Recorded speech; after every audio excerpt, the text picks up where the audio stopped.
Bienvenue à tous et aujourd'hui on est avec Valentin qui est rattaché à l'association Mouvement Colibri. Bienvenue Valentin et merci de me faire l'honneur de ta présence. Je suis sûre qu'on va apprendre plein de choses pendant ce webinaire.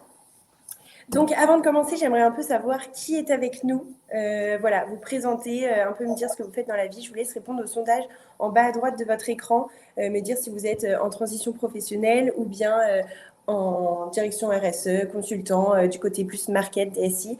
Voilà, je vous laisse y répondre et si ce n'est pas dans le sondage, je vous laisse le préciser dans le chat pour qu'on puisse avec Valentin au mieux orienter notre webinaire.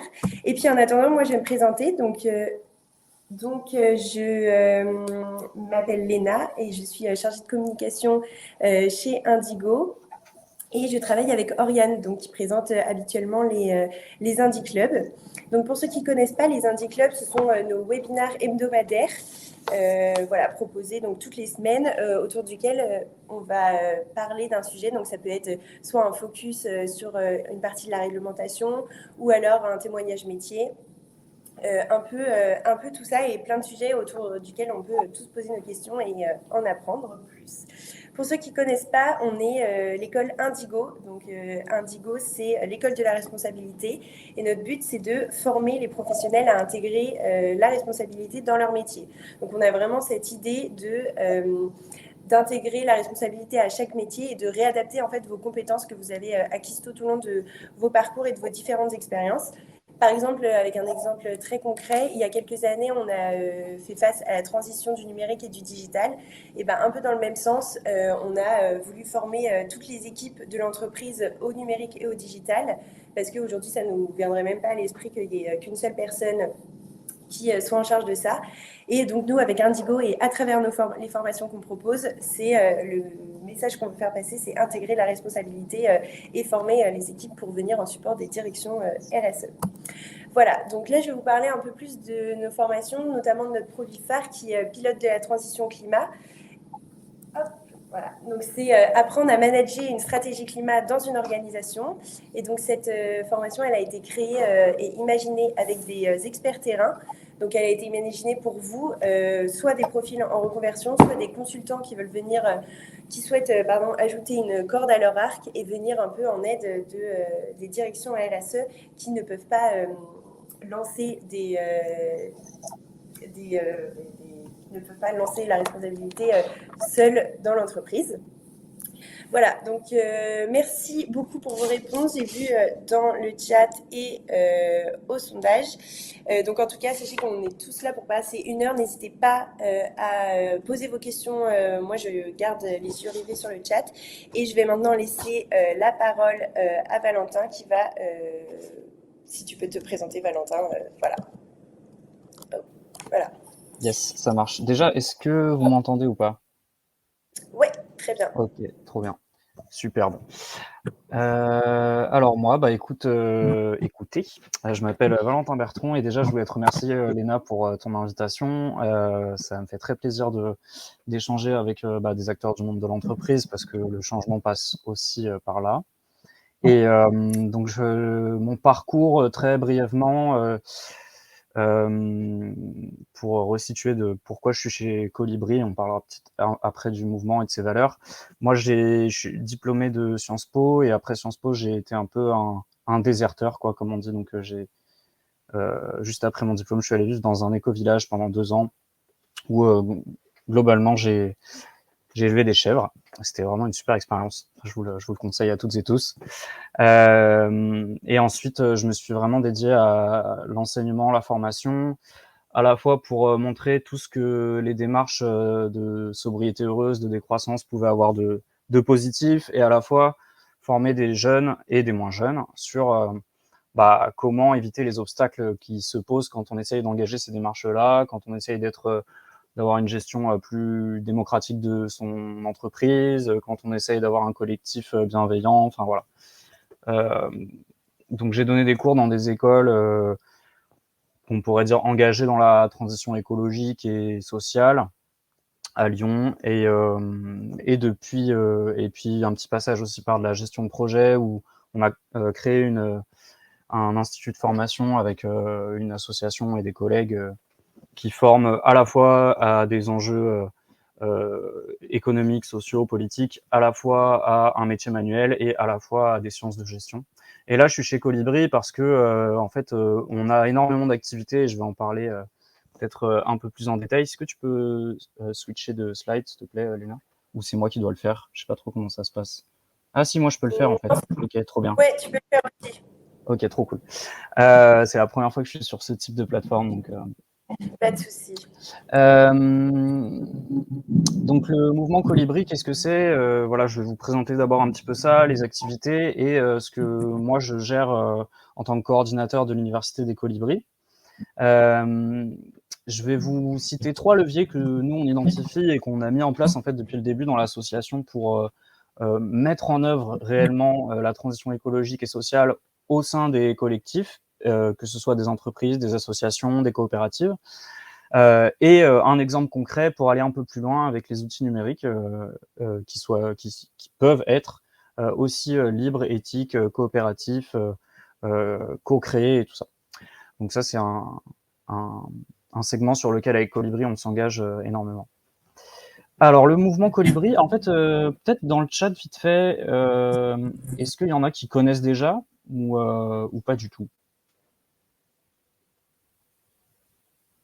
Non, pas du tout. Ok. Bon, bah, s'il y en a qui connaissent d'autres noms, bah, trop bien, tu vas pouvoir. Ouais. Ah ouais. Non, mais enfin, de toute façon, j'allais en parler un petit peu parce que il s'est passé des choses quand même depuis notre fondation et il y a plein de choses à raconter.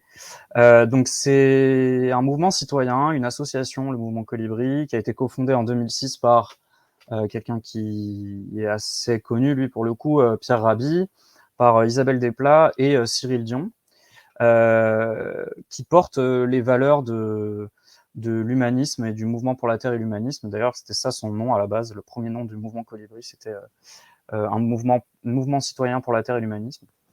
Et l'idée, en fait, c'est de porter des valeurs de Colibri qui sont le respect de la nature et du vivant, la protection de la nature par la lutte contre le changement climatique, c'est la décroissance, même si nous, on préfère parler de sobriété heureuse, enfin, c'est le mot qu'utilisait Pierre Rabhi. C'est la démocratie, c'est un sujet très important pour nous, que ce soit dans les collectifs, dans les entreprises ou au niveau national. Parce que il y a un vrai souci, et d'ailleurs l'actualité le montre un peu ces derniers mois, qu'il y a des questions qui se posent sur la démocratie en France. C'est une meilleure répartition des richesses, c'est plus de simplicité dans son mode de vie, c'est l'égalité et l'inclusion de chacun et chacune. Donc voilà un petit peu les valeurs que nous on porte chez Colibri, avec aussi un regard critique sur, et ça c'est important aussi de le souligner, un regard critique sur nos fondateurs, parce que Pierre Rabhi, il a aussi porté des messages qu'on a envie de moins mettre en avant aujourd'hui. Et voilà, c'est important moi, c'est en tant qu'enseignant, en tout cas, c'est quelque chose qui me tient beaucoup à cœur. C'est toujours d'avoir un regard autocritique et critique sur les valeurs qu'on porte et sur les gens auxquels on se réfère. Et voilà, c'est aussi quelque chose qu'on essaie d'implanter chez Colibri et qui est indispensable en fait si on essaye de mettre en place une transition écologique et solidaire dans son entreprise. Les activités de Colibri, vas-y Léna, pardon. Non, mais j'allais dire une association pleine d'espoir et ça fait du bien de savoir que ça existe et que ça existe et que c'est pas prêt de s'arrêter et de perdre ce message que vous voulez Ouais, c'est clair. transmettre.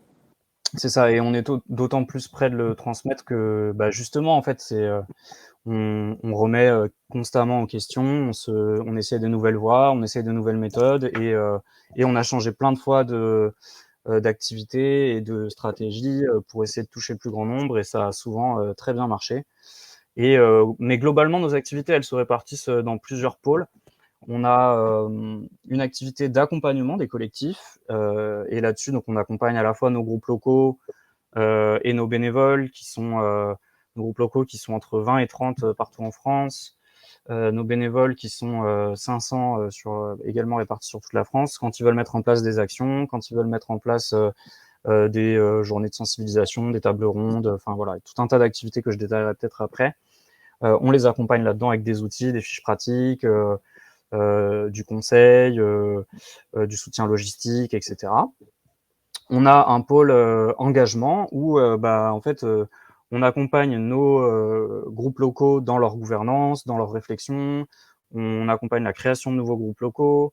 On accompagne la fin de certains groupes locaux aussi parce que ça arrive. Des fois, les collectifs voilà, vivent et meurent et nous, on est là un peu du berceau au tombeau parce que c'est important aussi. On en parlera peut-être, mais de concevoir la fin d'un projet aussi dans les outils libres et numériques, c'est quelque chose d'important. Donc on a ce pôle engagement, on a un pôle communication où en fait on communique sur nos actions. On a un pôle édition et publication dans lequel on publie en fait dans un blog en ligne qui s'appelle le Mac des Colibris, dans une revue éditée qui s'appelle 90 degrés. On a des livres en coédition avec Actes Sud, on a des films aussi de temps en temps.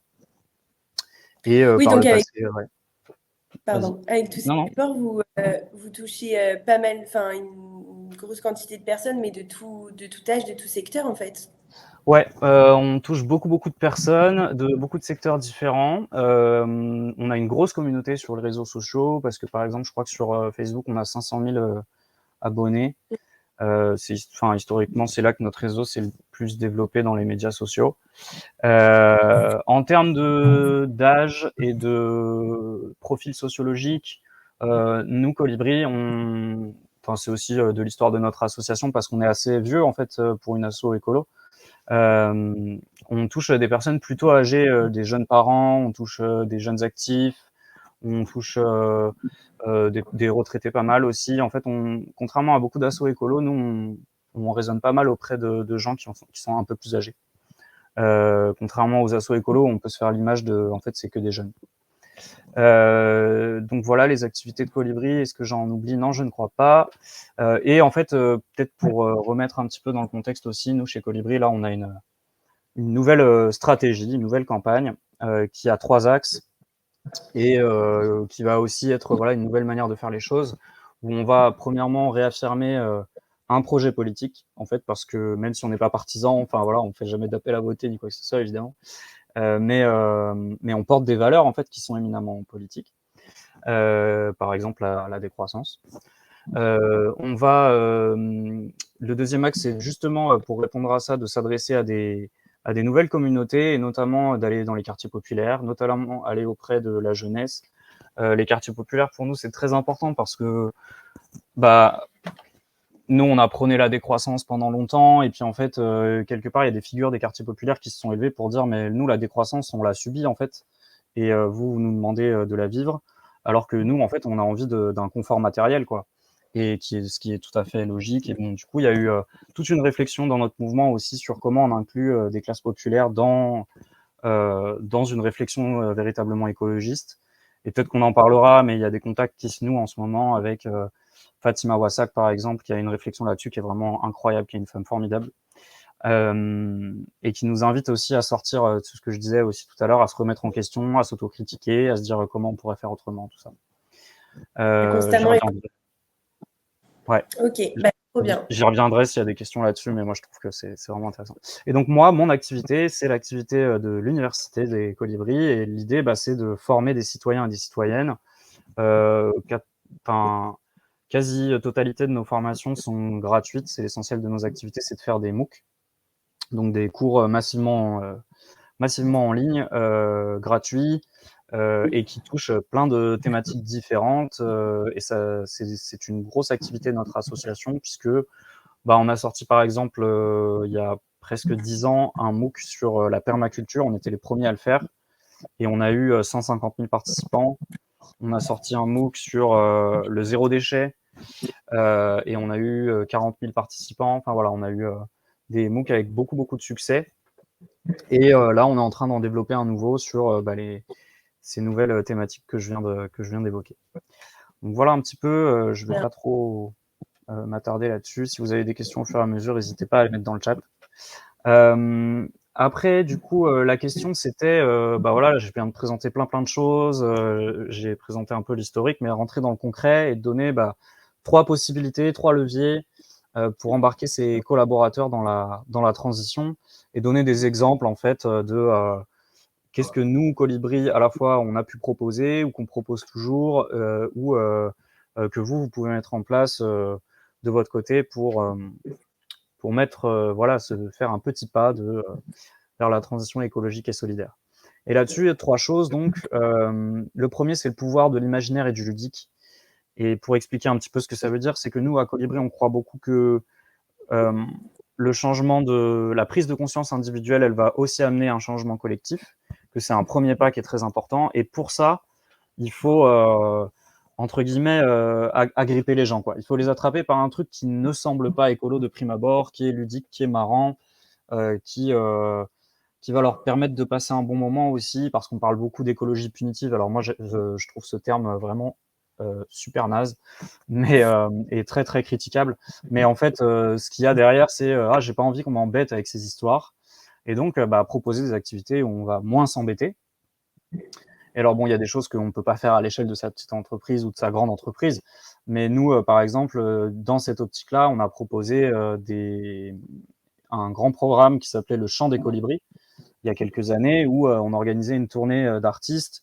Alors vous voyez peut-être pas là, mais il y avait M, il y avait Zaz, il y avait Arthur H, il y avait Tété, il y avait plein de gens qui avaient beaucoup de succès à l'époque. Et donc on a fait pas mal de zéniths. Et en fait, à chaque fois qu'on faisait un concert avec tous ces artistes-là, bah, c'était incroyable, il y avait une émotion complètement folle. Et ça nous permettait en fait de faire passer un message en disant bah ouais, sinon, au fait, tous ces artistes, ils se mobilisent gratuitement pour qu'on ait l'occasion de vous donner un message. Et ce message, c'est bah là, ça va pas du tout. Il faut qu'on change complètement de modèle, sinon on est foutu, quoi. Et ce modèle, en plus, il est trop chouette à vivre et allez-y, quoi. Alors ça, c'est peut-être un peu gros quand on est chargé de RSE ou de RH dans son asso. Mais il y a des choses beaucoup plus simples. Et quand je disais que nous, on a produit des films et du contenu audiovisuel, on est assez connu aussi pour avoir diffusé le film Demain. Et le film Demain donc, a été réalisé par Cyril Dion, qui est un des cofondateurs de l'association, et qui en a été directeur pendant un certain temps. Et ben en fait, c'est pareil, c'est un film qui est hyper prenant, qui est hyper joyeux, qui est hyper positif, qui permet vraiment une prise de conscience dans la joie. Et ça, c'est aussi dans notre ADN à Colibri, de faire prendre conscience dans la joie. Et ça, en fait, organiser une projection débat, bah, c'est un truc que nos groupes locaux font très très souvent, que ce soit de Demain ou de d'autres films sur l'écologie. Et les GAFAM, je vais y venir juste après. Ça va être un peu la conclusion de mon intervention, Nicolas. Du coup, voilà, ça c'est un truc très concret que vous pouvez mettre en place dans votre entreprise. Il y a aussi un autre truc auquel je pense et que je vous invite à faire, c'est un jeu de plateau en fait, qui s'appelle 2030 Glorieuse et qui permet en fait, qui pousse les collaborateurs ou les participants à imaginer ce que pourrait être leur vie en 2030. Dans un monde où on aurait enfin réussi à se passer du pétrole, où on aurait enfin réussi à vivre plus dans une société écologique et solidaire. Et du coup, qu'est-ce qui ferait dans cette société idéale et comment on fait pour y arriver et comment je fais pour y arriver à mon échelle individuelle et comment je fais pour y arriver à l'échelle collective. Et c'est vraiment, bah, tu passes un bon moment parce que tu imagines vraiment ta vie idéale dans un monde idéal, ça te permet de souffler un peu. Et en même temps, ça te fait prendre conscience de plein d'enjeux et de plein de solutions super concrètes qui sont vraiment chouettes. Et donc, il n'y a pas de changement, même collectif, s'il n'y a pas de prise de conscience individuelle. Et ces petites activités-là, elles permettent vraiment ça. Ensuite, le deuxième truc que nous, on met en place, c'est de changer sa gouvernance. Et du coup, ça peut être à la fois très simple, ça peut être à la fois très compliqué. Ça peut être très simple dans juste réorganiser en fait les rapports au travail. Et ça peut passer par la gouvernance partagée, du coup. Nous, on a pendant longtemps animé un MOOC avec l'Université du Nou sur ce sujet. L'Université du Nou, qui était un de nos partenaires là-dessus, en fait, organise toujours des formations pour faire passer son entreprise en gouvernance partagée. Il y a plein de documentation sur ça. Alors après, c'est aussi, il faut avoir un regard critique aussi sur les différentes réorganisation et de gouvernance parce que c'est pas toujours la panacée et ça pose plein de problèmes et du coup il faut aussi les surmonter et voir que c'est pas une recette miracle et que ça laisse aussi des difficultés. Notamment parce que des fois on se dit: «Ah, ça va être génial, il va plus y avoir aucun rapport de domination dans mon entreprise et tout le monde va être heureux», et en fait, il y en a toujours, sauf qu'en plus maintenant ils sont un peu cachés, donc bah, c'est plus dur de les mettre en lumière et de dire: «Bah, ça va pas ce que tu fais, et tu as du pouvoir sur moi, donc ça me met en difficulté dans mon travail», et bah, la personne en face peut: «Mais j'ai pas de pouvoir sur toi puisqu'on est en gouvernance partagée». Bref, il y a plein de petites subtilités à avoir en tête, et réorganiser son entreprise, en tout cas, c'est une manière collective vraiment bah, de mettre en place, en tout cas, un changement qui soit plus écologique et solidaire, dans le sens où quand on prend les décisions collectivement dans une entreprise, en fait, on va toujours prendre des décisions plus éthiques. Et je prendrai qu'un seul exemple là-dessus, c'est souvent quand des entreprises industrielles passent en coopérative, et donc en fait, c'est les salariés qui sont les propriétaires de l'entreprise et qui décident de l'orientation. Bah, en fait, on remarque que très vite, ils vont se réapprovisionner localement, ils vont passer à des matières premières bio. Et l'exemple que j'ai en tête, c'est celui de Scopti. Si vous ne le connaissez pas, je vous invite à aller voir cette magnifique initiative de salariés qui ont repris leur entreprise qui produisait du thé et des infusions. Et qui, après l'avoir récupéré et après avoir été menacés d'être licenciés, en fait, sont passés à un approvisionnement plus bio, plus local. Donc vraiment intéressant. Comment se passer des GAFAM? Et là, je vais terminer là-dessus. Hop, et je vais passer à la slide suivante. Les outils numériques libres et éthiques. Nous, chez Et Colibri, c'est juste, un... Ouais, vas-y. j'avais une question, moi, sur la slide d'avant. Est-ce que donc là, tu nous as parlé des 3 activités, bon, même si la tournée, je pense que c'est pas trop applicable à une entreprise, même si on ne sait jamais.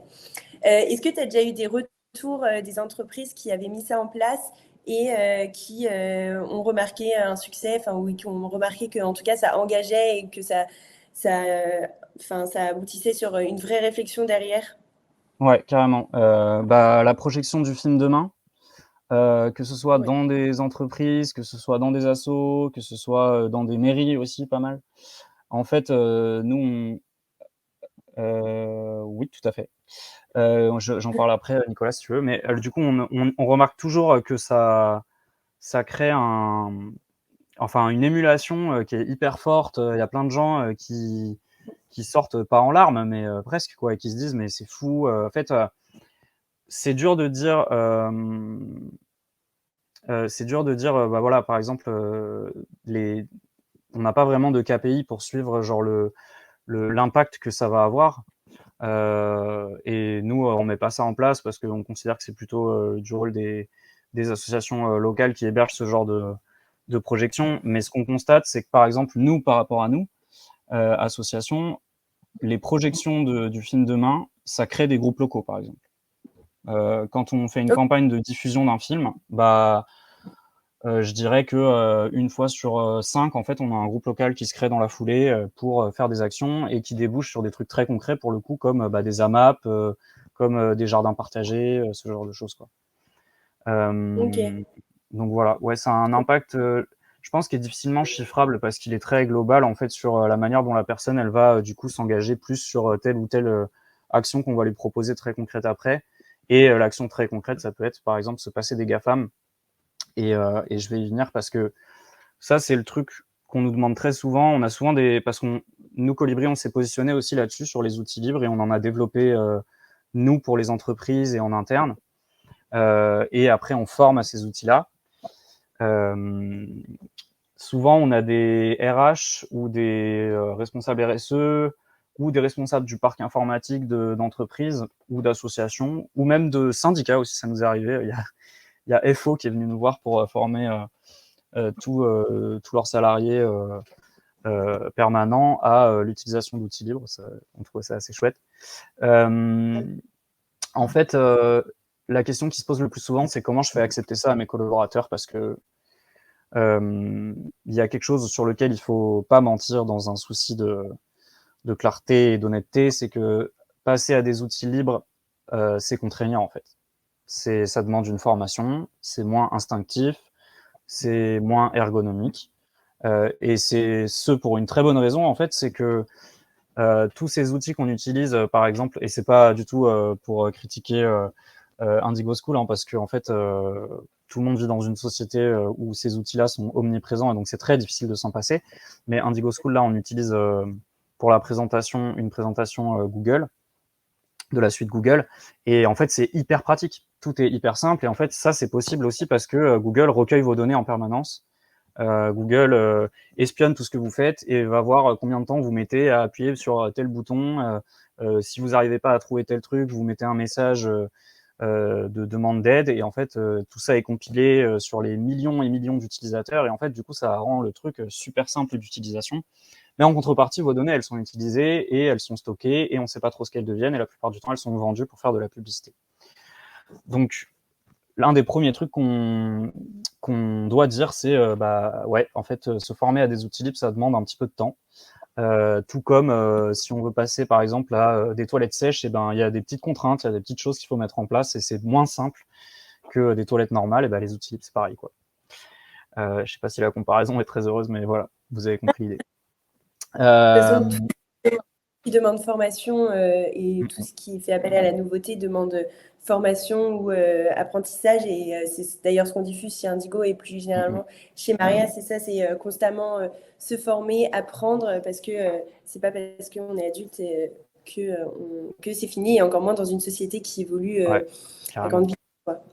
Et ce qu'on veut faire comprendre, du coup, c'est que pour passer à ces outils-là, il faut d'abord que les collaborateurs ils soient sensibilisés au fond des enjeux, en fait.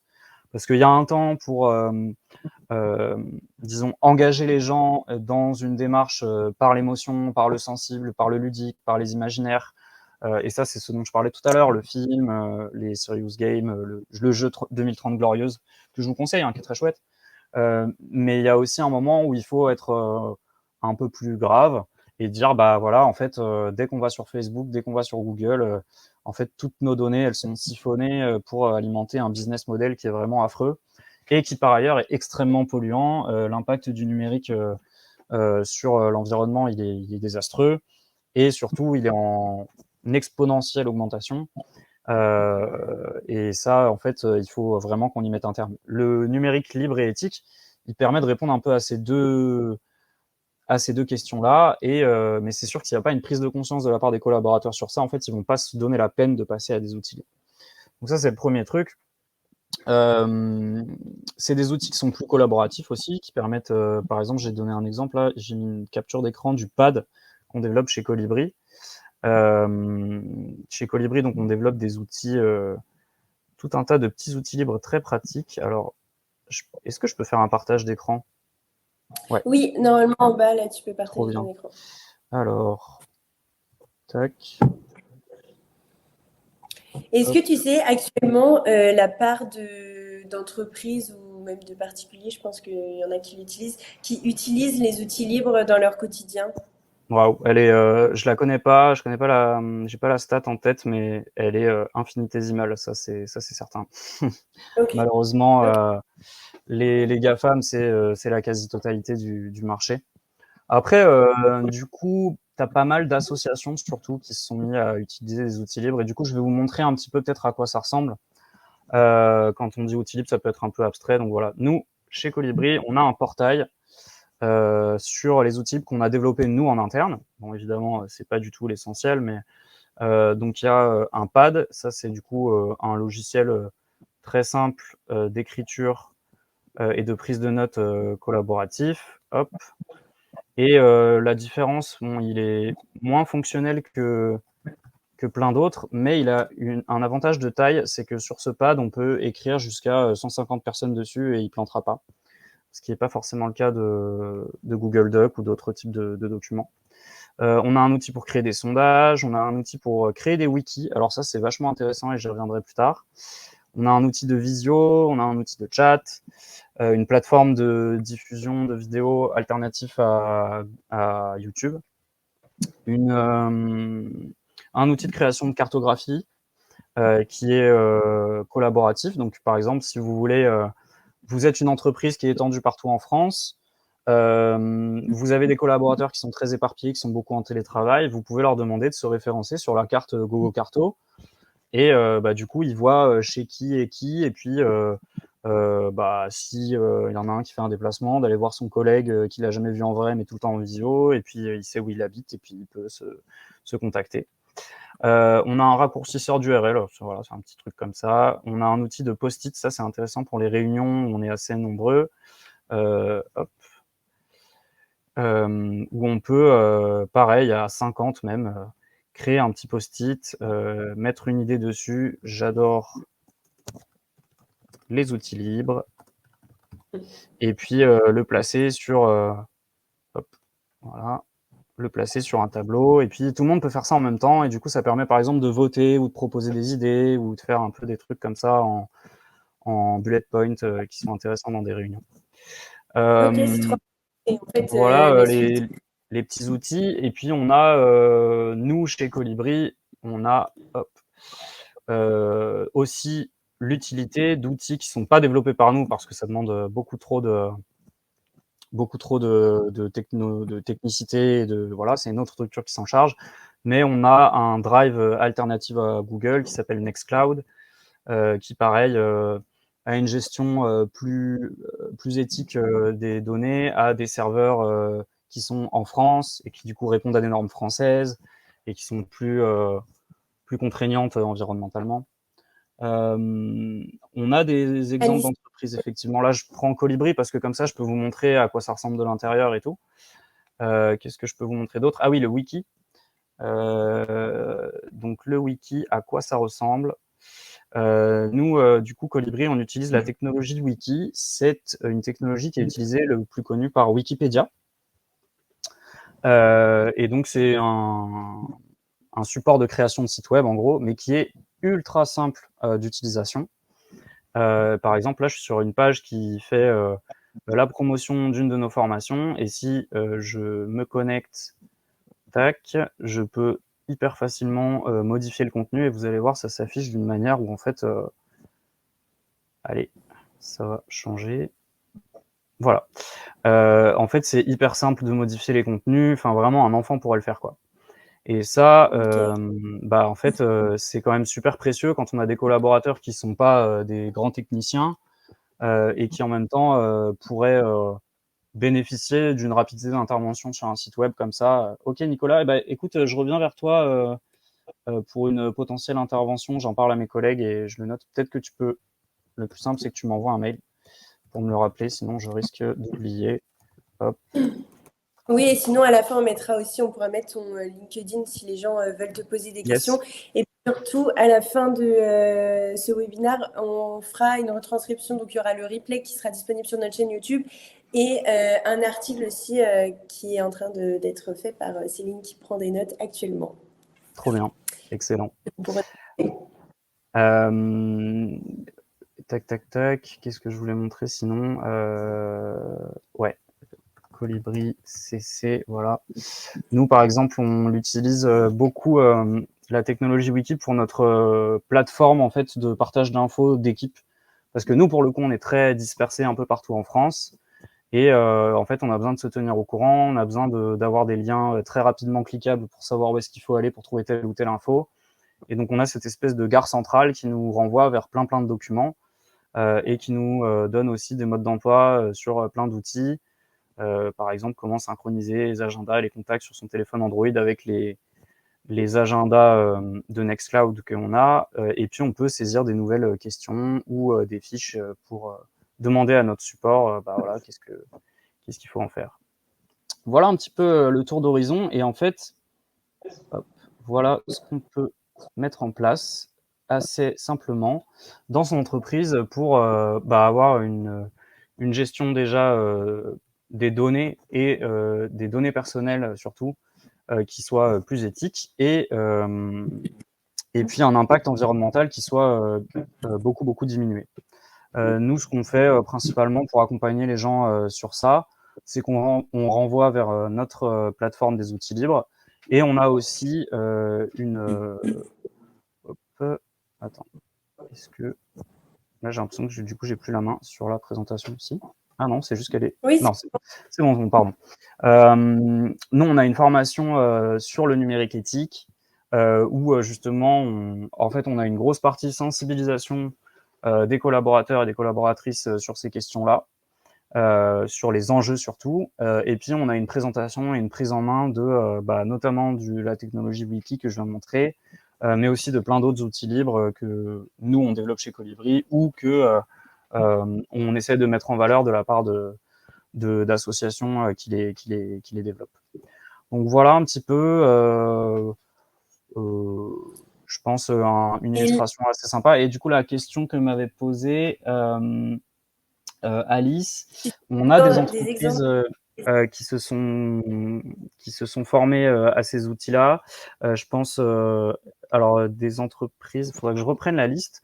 Moi, là, me vient instinctivement le mouvement associatif de Bretagne. Donc, il y a une association, une fédération d'associations qui emploie pas mal de monde et qui, en fait, voilà, voulait sortir de Google et des GAFAM dans son drive interne et qui, du coup, a envoyé pas mal de gens dans notre formation pour se sensibiliser aux enjeux. Et du coup, maintenant, ils sont passés à Nextcloud et à d'autres types d'outils libres. Et je dois avoir une liste d'autres. Tac, tac, tac. Oui, parce que Hmm, là, tu nous as montré l'interface du coup, que vous hmm, utilisez hmm. pour Colibri, mais est-ce que si les gens veulent, enfin, si les entreprises vous contactent pour utiliser ça aussi, c'est la même interface, ils ont accès aux mêmes outils? Ouais, tout à fait. Tout à fait. En fait, là, le site que je vous ai montré, il est en libre accès. Hein, le site qui s'appelle www.colibri-outilibre.org. Il est tout à fait libre à tout un chacun d'y aller d'utiliser les outils sans autre forme de procès.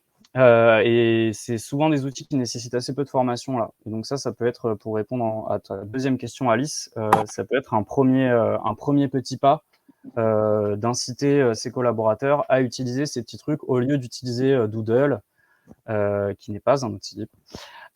Et ben en fait, on peut utiliser l'outil de sondage de Colibri et l'outil pour trouver des dates de Colibri. Et puis voilà, c'est déjà un petit pas quoi. Et est-ce que Ouais. ça vous arrive, vous, d'aller vers les entreprises directement en leur proposant ce système ou pas du tout? En fait, là justement, on va lancer une nouvelle session de cette formation normalement en octobre. Il y a un gros travail de mailing et de contact, d'organisation. Alors, force est de constater que c'est souvent des assos en fait qui ont cette démarche-là parce qu'elles ont par nature une démarche RSE vachement engagée. Et donc là, tu vois, j'ai la liste en face des yeux. Il y a le réseau Semences Paysannes. On a un cabinet d'expertise comptable qui s'appelle Odessia qui est venu se former.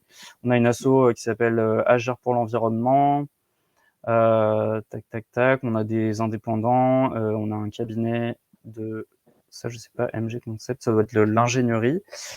Voilà, on a un peu de tout, mais beaucoup d'associatifs qui viennent se frotter à cette formation. Après, nous, on essaye aussi d'aller voir des groupes des entreprises qui ont une forme juridique plus classique, parce qu'on pense que c'est aussi là que ça se passe, quoi. Donc Ok, voilà, pour répondre aux deux ok, questions de Alice et d'Étienne, Léa. trop chouette. Et du coup, si vous avez d'autres questions, je crois qu'il y en a eu d'autres, mais je les ai peut-être pas relevées. Euh, Eh ben, Nicolas demandait, mais du coup, tu y as ouais, répondu. ouais. Je Et sais oui, pas l'histoire des si. KPI, quand tu disais que c'était pas votre objectif de mettre ça en place. Ouais, nous, effectivement, on n'est pas trop dans cette démarche-là. Nous, on fournit les outils, on fournit les formations. On a évidemment, en tant que formateur, des retours de nos apprenants pour nous, nos propres KPI, justement, et qui sont en général très bons. Mais on n'a pas un, une évaluation de après qu'est-ce que ça devient dans l'entreprise. On sait que par exemple le mouvement associatif de Bretagne, ils sont passés à Nextcloud, mais on n'a pas une démarche systématisée Oui. d'aller faire du reporting là-dessus.